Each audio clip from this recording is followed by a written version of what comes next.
Hello guys, good morning. कैसे हैं आप लोग? उम्मीद है कि अच्छे होंगे। A1GS यूट्यूब चैनल पर आप सभी का स्वागत है। जैसे कि आप लोग को पता है कि मैं लगातार आप लोग के समक्ष भारतीय संविधान का अलग अलग टॉपिक लेके आ रहा हूँ। तो आज मैं लेके आया हूँ बहुत ही हॉट चैप्टर, बहुत ही हॉट टॉपिक।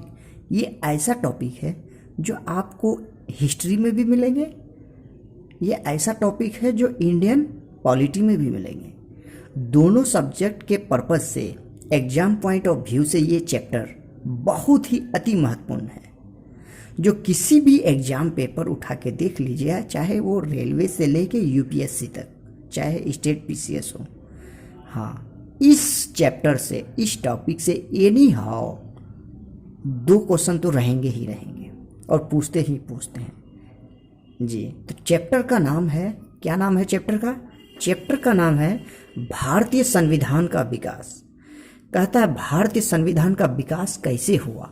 ठीक है, तो भारतीय संविधान का विकास जो है, कहता है आपको जो ये चैप्टर लेके चलेंगे 1773 से लेके आज़ाद भारत तक, यानी 1947 तक। इस बीच जो है अंग्रेजों द्वारा हमारे भारत पर क्या क्या एक्ट लाए, भारत के द्वारा कौन कौन सा अधिनियम बनाए गए, इसके बारे में आज हम चर्चा करेंगे।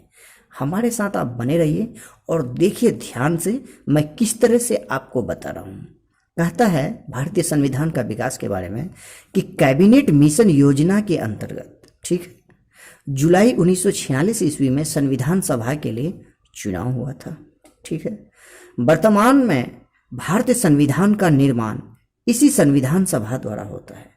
ठीक, संविधान के निर्माण के पूर्व ब्रिटिश सरकार समय समय पर अधिनियम बनाए जो निम्नलिखित है। क्या क्या सब बनाए नियम? तो सबसे पहला नियम है, पहला एक्ट है, क्या है एक्ट? तो रेगुलेटिंग एक्ट। कब? तो 1773 ईस्वी। याद रखिएगा, बहुत इंपॉर्टेंट है। इसका की पॉइंट है, कहता है कि ईस्ट इंडिया कंपनी की स्थापना 31 दिसंबर 1600 को लंदन में हुई थी। ईस्ट इंडिया कंपनी क्या है भाई? ईस्ट इंडिया कंपनी जो है, लंदन की महारानी बोले कि जाओ तुम लोग, कहाँ? तो दुनिया के पूर्व की ओर जाओ और अपना बिजनेस करो, अपना कंपनी लगाओ। ठीक, कंपनी की स्थापना हम लंदन में करते हैं, बट उस कंपनी का शासन मेरे द्वारा होगा, मैं इसमें पैसा इन्वेस्ट कर रहा हूं। ठीक है, आप लोग वहां कम कीजिए। और तो उसमें करना क्या है? तो आपको क्या करना है? फूट डालो और राज करो। यानी कि वहां से जो भी मटेरियल है, जो भी खानन है, मिनरल है, उसको ले आओ। ठीक है, और मैं उसके बदले में आपको पैसे दूंगा। तो एक कंपनी की स्थापना करती है। वो कंपनी कब? तो 31 दिसंबर 1600 को होती है। ठीक, उस समय उस कंपनी में 25 बड़े बड़े क्या कर रहे हैं, उद्यमिया लोग रहते हैं। ठीक, होते हैं, जिसमें से 217 शेयर धारक होता है। याद रखिएगा। नेक्स्ट पॉइंट कहता है भारत में कंपनी के शासन के लिए पहली बार एक लिखित संविधान प्रस्तुत किया जाता है। ठीक, भारत में कंपनी के शासन के लिए पहली बार एक लिखित संविधान बनाया जाता है। ठीक, नेक्स्ट क्वेश्चन है कि डायरेक्टर, जिसको बोलते हैं बोर्ड ऑफ डायरेक्टर्स, 4 साल के लिए चुने जाएंगे। उसमें कहता है किसमें? रेगुलेटिंग एक्ट के तहत। और उनकी जो संख्या होगी वो 24 होगी, जिसमें 25% प्रति वर्ष अवकाश प्राप्त करेंगे। ठीक, नेक्स्ट पॉइंट है प्रेसिडेंसी मद्रास, ठीक है, तथा बंबई को बंगाल प्रेसिडेंसी के अधीन कर दिया गया। ठीक, कहता है मद्रास और बंबई को बंगाल प्रेसिडेंसी में मिला दिया जाता है, तथा बंगाल के गवर्नर को तीनों प्रेसिडेंसी का गवर्नर जनरल बनाया जाता है। ठीक, नेक्स्ट पॉइंट, वारेन हेस्टिंग को बंगाल का प्रथम गवर्नर जनरल बनाया गया। सवाल पूछता है बार बार कि बंगाल का प्रथम गवर्नर जनरल कौन? तो वारेन हेस्टिंग। कब? किस एक्ट के तहत? तो 1773 के तहत। तथा 4 सदस्य काउंसिल के सदस्य नियुक्ति किए गए। सदस्यों का कार्य कितने साल के लिए है? तो 5 ईयर के लिए था। नेक्स्ट पॉइंट, रेगुलेटिंग एक्ट के द्वारा कोलकाता में एक सुप्रीम कोर्ट की स्थापना की गई। ये सुप्रीम कोर्ट का जिक्र मैंने सुप्रीम कोर्ट वाले वीडियो में कर चुका हूं, लेकिन एक बार फिर से आप ध्यान से सुनिएगा। कहता है कि रेगुलेटिंग एक्ट के द्वारा कोलकाता में एक सुप्रीम कोर्ट की स्थापना की गई, जिसमें एक मुख्य न्यायाधीश चीफ जस्टिस तथा अन्य अपर न्यायाधीश थे। उस सुप्रीम कोर्ट में कौन जज थे? तो देखिए, सर एलिजा इम्फे को प्रथम न्यायाधीश बनाए गए, मुख्य न्यायाधीश, जिसमें वार्षिक वेतन किनका? वहां के जितने मतलब चीफ जस्टिस, गवर्नर और अन्य जज का वेतन के बारे में बात करते हैं। गवर्नर जनरल का जो वेतन है 25,000 पाउंड था, प्रत्येक सदस्य का जो है 10,000 पाउंड था, चीफ जस्टिस का जो है सैलरी 8,000 पाउंड था, असिस्टेंट जज जो अन्य जज थे 6,000 पाउंड था। ठीक, नेक्स्ट पॉइंट कहता है, भारत में एक रूपीय शासन व्यवस्था को लागू अंग्रेजों ने अपनी फैक्ट्री चलाने के लिए भारत को 14 लाख पाउंड रुपया दिया। ठीक, कहता भारत में एक सदस्य शासन को व्यवस्था को लागू करने के लिए अंग्रेजों ने अपनी फैक्ट्री चलाने के लिए भारत को कितना रुपया दिया? तो 14 लाख रुपया दिए, और बोला कि शासन मेरा होगा। इसी कथन को रेगुलेटिंग एक्ट कहा जाता है। आई होप कि आप बहुत अच्छे से समझ गए होंगे। अब इसका नेक्स्ट एक्ट पर चलते हैं हम, ठीक है? तो देखिएगा, कहता है नेक्स्ट पॉइंट है, मतलब इसका हेडिंग पिट्स इंडिया एक्ट। क्या है भाई? तो पिट्स इंडिया एक्ट कब? तो 1784 में आया। इसका की पॉइंट है, इसमें कंपनी की गारंटी साख को बचाने के लिए दोहरे शासन को प्रारंभ करता है। ठीक, नेक्स्ट पॉइंट, कार्यकाली परिषद से चौथा सदस्य को हटा दिया जाता है। जो वहां जो रेगुलेटिंग एक्ट में जो बनाए गए थे 4 सदस्य को, उसमें से उसको हटा दिया जाता है। Next point, east India company के अफेयर को 2 भाग में डिस्ट्रीब्यूट कर दिया जाता है। 2 भागों में हिस्सा करता है। किसको? तो ईस्ट इंडिया जो कंपनी की स्थापना की गई थी। एक था आपका क्या, राजनीतिक ग्रुप बना दिया, दूसरा वाणिज्य के रूप में कर दिया। अब कहता है राजनीतिक वाला में कि बोर्ड ऑफ कंट्रोल का सदस्य जो है इसमें कितने होंगे? तो 5। वाणिज्य में कहता है कि कंट्रोल ऑफ डायरेक्टर के कुल सदस्य 24। तो वाणिज्य में जो 2 भाग में बांटा था, एक था राजनीतिक, दूसरा था वाणिज्य। तो राजनीतिक में कितने मेंबर? 5। वाणिज्य में कितना थे? 24 यानी 24। इसका जो अध्यक्ष होगा वो ब्रिटिश सरकार का कैबिनेट मंत्री होंगे। कौन होंगे? इस दोनों के जो चेयरमैन होंगे वो कौन होंगे भाई? तो ब्रिटिश गवर्नमेंट का जो कैबिनेट मिनिस्टर होते थे उस टाइम, वही होंगे उनका। इनका अपॉइंटमेंट कौन करते हैं भाई? तो सदस्यों का महारानी के द्वारा होते थे। महारानी जो वहां बैठी हुई है, कहाँ? लंदन में, वही वहां से नियुक्ति करके भेजते थे। नेक्स्ट पॉइंट है, बंबई तथा मद्रास के गवर्नर को पूर्ण रूप से गवर्नर जनरल के अधीन कर दिया गया। ठीक है, नेक्स्ट चलेंगे हम एक्ट पर। कौन सा एक्ट? तो 1786 का एक्ट, याद रखिएगा। ठीक है, इसका जो है कि ज्यादा तो नहीं हाईलाइट पॉइंट, एक पॉइंट बता रहा हूं मैं कि इस एक्ट के द्वारा लॉर्ड कॉर्नवालिस को भारतीय फौजों की कुल, फिर से सुनिए, इस एक्ट के द्वारा लॉर्ड कॉर्नवालिस को भारतीय फौजों की मुख्य सेनापति की शक्तियां दी गई और उन्हें मुख्य सेनापति बना दिया गया। किस एक्ट के तहत लॉर्ड कॉर्नवालिस को मुख्य सेनापति का क्या बना दिया? सेनापति। तो आपसे अगर पूछता सवाल तो आपको बताना है कि 1786 के एक्ट में। नेक्स्ट चलेंगे हम, अगला एक्ट 1793 का चार्टर एक्ट आता है। ठीक है, इसका पॉइंट है कि कंपनी का भारत में व्यापार करने का अधिकार 20 वर्ष के लिए कर दिया जाता है। ठीक है, पहले जो था आपका कितने साल के लिए था, मैंने आपको बता दिया वहां पे। जैसे यहां बता रहा है कि कंपनी का जो साख है इसको 5 वर्ष के लिए था। ठीक है, इसको जो है बढ़ा के कितने साल कर दिया जाता है भाई?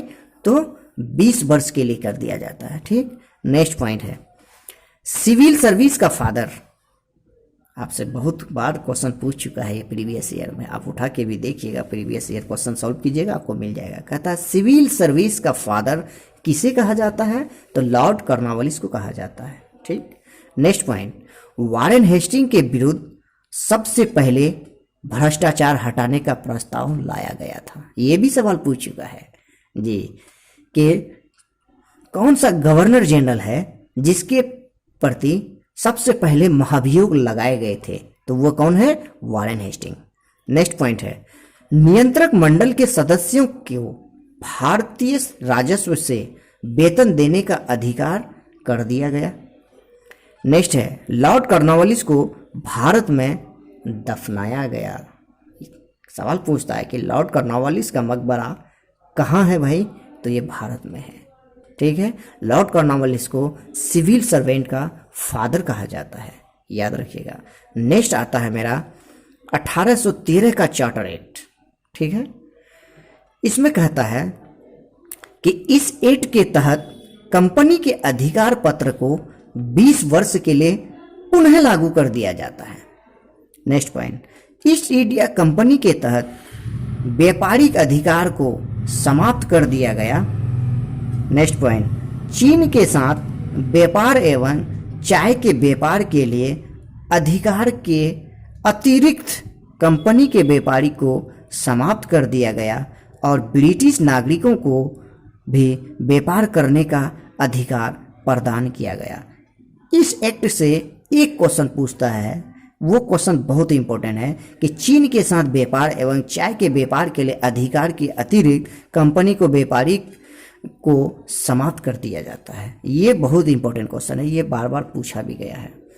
नेक्स्ट चलते हैं हम, आपका क्या है भाई, उसी में है पॉइंट है कि भारतीयों की शिक्षा पर 1 लाख रुपया वार्षिक खर्च करने का प्रावधान भी कर दिया गया कि भारतीय में जो भी शिक्षा ग्रहण करेंगे उनको 1 लाख रुपया सालाना दिया जाएगा। किसके तरफ से, तो 1873 का चार्टर के एक्ट के तरफ से। ठीक, नेक्स्ट पॉइंट है, ईसाई धर्म प्रचारकों को भारत में धर्म प्रचार की अनुमति दी जाती है कि जाइए अब भारत में आप लोग ईसाई धर्म को फैलाइए।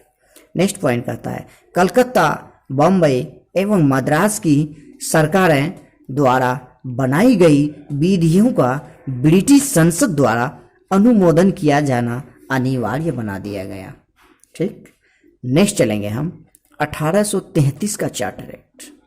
ठीक है, ये कहता है कि 1818 में अंग्रेजों ने भारत को पूर्णतः जीत लिया। कब, तो 1818 में। उस समय भारत का मुगल बादशाह अकबर द्वितीय था। इसी समय में मुगलों के सिक्का में से फोटो हटवा दिया जाता है। नेक्स्ट पॉइंट, मराठों की सबसे बड़ी हार इसी एक्ट, कौन सा, 1818 में हुआ था, जिसका अभी कितना, पिछले वर्ष मतलब 2018 में 200 साल पूरा हुआ, याद रखिएगा। नेक्स्ट पॉइंट है, गवर्नर जनरल बंगाल को नया नाम दिया गया, जो पहला गवर्नर जनरल भारत का लॉर्ड वेंटिंग था। ठीक है, नेक्स्ट पॉइंट, भारत में अंग्रेजी कंपनी के प्रशासन कार्य का केंद्रीयकरण हो गया। नेक्स्ट पॉइंट, उस समय तक 3 प्रेसिडेंट था। ठीक, बंगाल, मद्रास और बम्बई।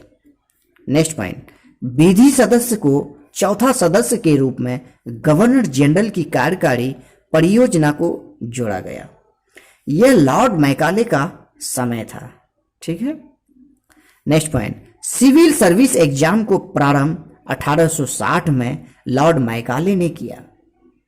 बहुत इंपॉर्टेंट क्वेश्चन है, आपसे सवाल पूछता है, पूछा भी गया है कि सिविल सर्विस एग्जाम को कब प्रारंभ किया गया, तो 1860 में। किसके द्वारा, तो लॉर्ड मैकाले के द्वारा। और लॉ ऑफ लेजिस्लेटिव सिस्टम को अगर कहेंगे कि लॉ ऑफ लेजिस्लेटिव सिस्टम का फादर किसको कहेंगे, तो लॉर्ड मैकाले को ही कहा जाता है। इसी के अध्यक्षता में प्रथम विधि का गठन भी किया जाता है। नेक्स्ट पॉइंट, भारत में गुलामी प्रथा को 1843 में समाप्त किया गया और दास प्रथा गैर कानूनी घोषित किया। 1843 में फिर दास प्रथा की समाप्ति की घोषणा की। इस अधिनियम के तहत भारत में लोक सेवाओं की भर्ती के लिए खुली प्रतियोगिता परीक्षाओं का आयोजन किया गया।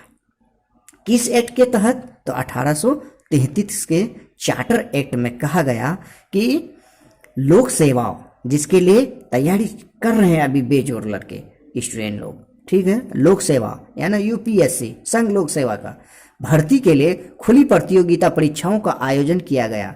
सवाल पूछता है किसके तहत? तो 1833 के चार्टर एक्ट के तहत। लेकिन यह प्रावधान कंपनी के डायरेक्टर के कारण लागू नहीं हो पाता है। ठीक, नेक्स्ट चलेंगे। 1772 में वारेन हेस्टिंग ने डीएम का पद भारत लाया।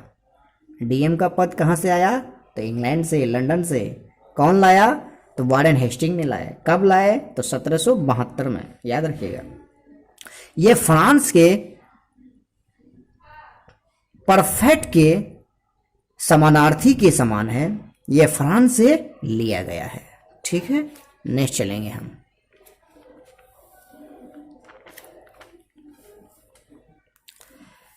कहता है 1853 का चार्टर एक्ट। ठीक, इसका की पॉइंट देखिए। इस अधिनियम के तहत खुली प्रतियोगिता परीक्षा को लागू कर दिया जाता है। ठीक, 1853 से लागू कर दिया जाता है, लेकिन 1833 का जो एक्ट है वहाँ सिर्फ घोषणा करता है, लेकिन वो पास नहीं हो पाता है। ठीक, नेक्स्ट पॉइंट। इसके तहत गवर्नर जनरल एग्जीक्यूटिव काउंसिल में 4 मेंबर थे। ठीक, इसको 2 सदस्य मतलब 2 संख्या बनाई गई, संस्थाएं बनाया गया। ठीक है, नंबर 1 एग्जीक्यूटिव काउंसिल, दूसरा बनाया इंपीरियल लेजिस्लेटिव काउंसिल। कहता है कि इंपीरियल लेजिस्लेटिव काउंसिल में 5 मेंबर थे। इसे स्मॉल पार्लियामेंट भी कहा जाता था। नेक्स्ट पॉइंट है 1919 में भारत में द्विसदनीय व्यवस्था लागू हुआ। कब? तो 1919 का एक्ट में, मतलब आपको याद होगा चेम्स वोट के समय। 1892 में लोकसभा और राज्यसभा के सदस्यों को प्रश्न पूछने का अधिकार प्रदान किया गया। संसदीय लोकतंत्र का व्यवस्था आर्टिकल 75 के सब क्लोज 3 में है। यह सरकार का सबसे अधिक शक्तिशाली है। ठीक है, नेक्स्ट चलेंगे हम। इसके तहत निर्देशक मंडल के सदस्य संख्या को 24 से कम करके 18 कर दिया जाता है, जिसमें से 6 को नियुक्ति करने का अधिकार सम्राट को प्राप्त होता है। ठीक, अब चलेंगे हम भारत सरकार अधिनियम 1858। ठीक है, क्या कहता है? The government of India act 1858। अब यहां से आपका भारतीय अधिनियम शुरू हो जाता है।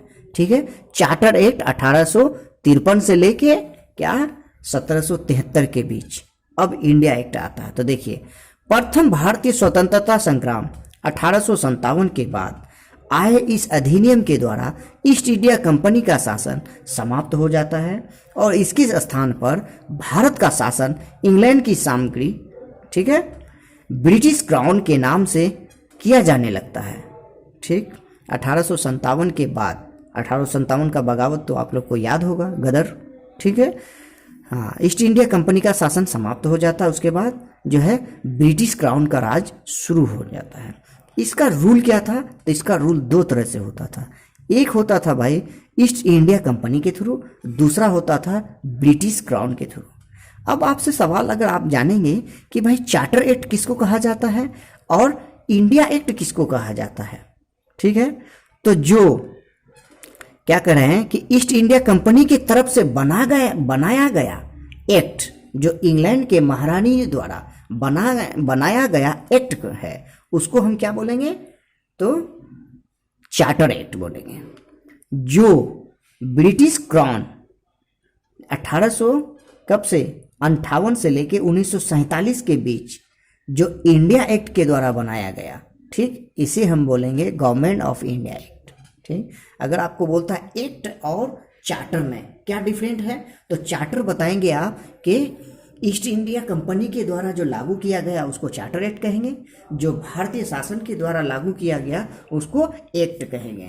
आई होप कि आप समझ गए होंगे।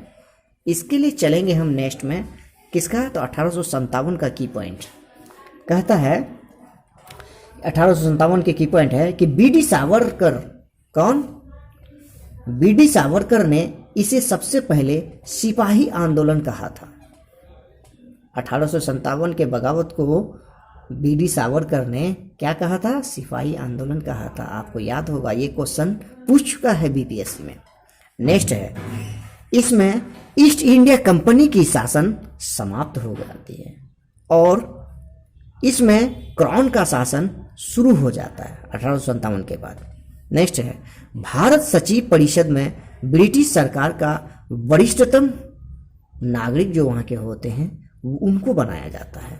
नेक्स्ट है, भारत परिषद में कितना, 15 मेंबर होते हैं, जिसमें 8 मेंबर को मनोनीत ब्रिटिश ताज द्वारा की जाती है, महारानी द्वारा, और 7 मेंबर की नियुक्ति कोर्ट ऑफ डायरेक्टर के द्वारा होता है। ठीक। नेक्स्ट पॉइंट है, भारत सचिव के नीचे वायसराय का नाम रखा जाता है और गवर्नर जनरल का नाम बदल दिया गया। ठीक है, यह ब्रिटिश ताज के द्वारा नियुक्ति होता है। नेक्स्ट पॉइंट है, भारत सचिव के द्वारा शक्ति को वायसराय में दे दिया जाता है, पूरा शक्ति। जैसे भारत सचिव, उसके बाद वायसराय, उसके बाद गवर्नर, उसके बाद लेफ्टिनेंट गवर्नर, उसके बाद कमिश्नर, उसके बाद कलेक्टर, उसके बाद एसडीएम, उसके बाद बीडीओ, उसके बाद पंचायत। आई होप कि आप समझ गए होंगे। इसके तहत कोई सुधार व्यवस्था नहीं हो पाया। नोट्स में याद रखिएगा एक पॉइंट कि लोक सेवा का वरिष्ठतम अधिकारी कौन होता है, तो चीफ सेक्रेटरी होता है। ठीक। नेक्स्ट चलेंगे हम भारतीय परिषद अधिनियम 1861 1861। इसका की पॉइंट है, इसमें एग्जीक्यूटिव मेंबर्स वायसराय की कार्यकारिणी में एक सदस्य को बढ़ा दिया गया, जो कुल 5 हो गए। इसमें वायसराय को अध्यादेश जारी करने का शक्ति प्रदान किया गया। इसके तहत भारत में विभागीय प्रणाली, जिसको हम बोलेंगे पोर्टफोलियो, की शुरुआत किया जाता है, जिसमें 4 विभाग बनाए जाते हैं। पहला विदेश, दूसरा गृह, तीसरा वित्तीय, चौथा रक्षा। इसके तहत सबसे पहले कांस्टेबली सिस्टम का 1861 में आरंभ किया जाता है। इसके तहत भारत में बजटीय प्रणाली को शुरुआत की जाती है। ठीक है, नोट में याद रखिएगा, संविधान में बजट को वार्षिक वित्तीय विवरण कहा जाता है। ठीक। नेक्स्ट पॉइंट, 28 अप्रैल 1876 को महारानी विक्टोरिया को भारत की सामग्री घोषित करता है। ठीक है, अब हम चलेंगे नेक्स्ट पर।